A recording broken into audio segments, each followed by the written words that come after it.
ये तो मेरी बेटी की वफा की आस ने मार। इतनी बार नाकाम होने के बावजूद अभी भी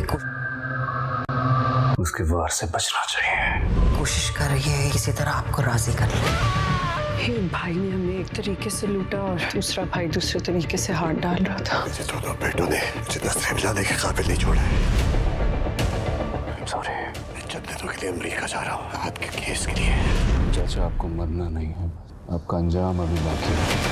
बिच्छू अपनी फितरत कभी शेरज़मान समेत सब घर वाले काफ़ी शॉक्ड होंगे। जिस तरह की हरकत फ़हद ने की थी वो तो नाकाबिले माफ़ी होती है, इसीलिए तो उसे शेरज़मान जेल की हवा भी खिला देता है। मरजान भी यही समझती है कि इनके साथ बिल्कुल ठीक हो रहा है, क्योंकि दोनों लड़कों ने इस घर पर जिस तरह हाथ डाला और जिस तरह इस घर की इज़्ज़त ख़राब करने की कोशिश की, उनके साथ ऐसा ही होना चाहिए। दूसरी तरफ बदर ज़मान पूरे घर के सामने नज़र मिलाने के काबिल नहीं रहता। वो यही समझता है कि उसके दोनों बेटे निकम्मे थे और उन्होंने कुछ भी ऐसा नहीं किया कि घर वालों के सामने वो नज़रें उठाकर बात भी कर सके। अब उसकी ये कोशिश होगी कि वो आहद को छुड़ाने के लिए अमेरिका जाए, इसीलिए वो जैसे ही तैयारी करके घर से निकलता है, डंपर से उसकी वैसे ही टक्कर होती है जैसे शेरज़मान की होती है।